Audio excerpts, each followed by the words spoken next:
आज का यह रूहानी पैगाम तुम्हारी जिंदगी को अल्लाह के हुक्म से एक नई राह दिखाने आया है। दरअसल इस्लाम की रोशनी में यह इशारा है कि अब तुम उस गलती की तरफ बढ़ रहे हो जिसे करने से तुम्हें खुद को रोकना होगा।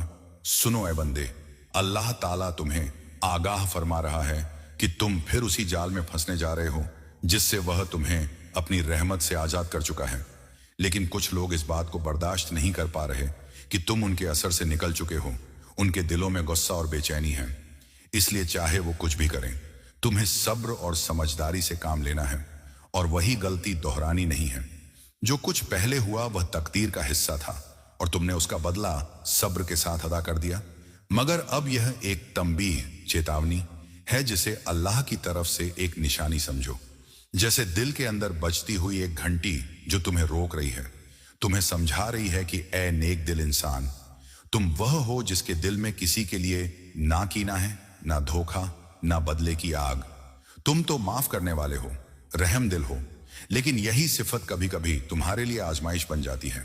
क्योंकि लोग जानते हैं कि तुम दरगुजर कर दोगे, इसलिए वो बार बार तुम्हारे साथ और तुम्हारे घर वालों के साथ खेल खेलते हैं। और इस वक्त भी कुछ ऐसा ही होने का इशारा है। इसलिए यह पैगाम तुम्हें वक्त से पहले मिल गया ताकि तुम होशियार हो जाओ। इसे यूं समझो कि तुम्हारी दुआ, तुम्हारी इबादत, तुम्हारा जिक्र और तुम्हारा अल्लाह से जुड़ाव तुम्हारे लिए हिफाजत बन गया है। और उसी की बरकत से तुम्हें यह हिदायत मिल रही है कि रुक जाओ और दोबारा वही गलती मत करो, क्योंकि पहले जो हुआ उसका बोझ तुम्हारे दिल और हालात पर भारी पड़ा था। यह सच है कि कोई इंसान मुकम्मल नहीं होता, तुम में भी कुछ कमियां होंगी, मगर तुम्हारी सबसे बड़ी खूबी यह है कि तुम हर रिश्ते में अपनी पूरी नीयत और सच्चाई लगा देते हो। और तुम्हारे आसपास कोई ऐसा शख्स है जो एहसान फरामोश है, चाहे वह मर्द हो या औरत। तुमने उसके लिए और उसके घर वालों के लिए बहुत कुछ किया, लेकिन उसने कभी उसे माना ही नहीं। तुमने अपनी हद से बढ़कर मदद की, और यह बात बार बार इसलिए सामने आ रही है क्योंकि यह तुम्हारी फितरत है, तुम्हारा दिल देने वाला है।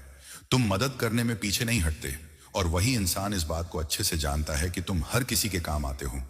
मगर आज वह तुम्हारे लिए फिक्र और बेचैनी का सबब बना हुआ है, जैसे उसके अंदर एक जुनून पैदा हो गया हो। उसे हमेशा से पता था कि तुम रहम दिल और मददगार हो, क्योंकि यह तुम्हारी रगों में बसा हुआ है। और यूं लगता है जैसे अल्लाह ने तुम्हें दूसरों की खिदमत और मदद के लिए पैदा किया है। वह इस हकीकत से गाफिल नहीं था, बल्कि उसने तुम्हारी इसी सिफत का फायदा उठाया। उसे अच्छी तरह मालूम है कि तुम अपने नफ्स से ज्यादा दूसरों की भलाई के बारे में सोचते हो। मगर ए बंदे, याद रखो कि तुम्हारा सहारा सिर्फ इस्लाम की तालीम के मुताबिक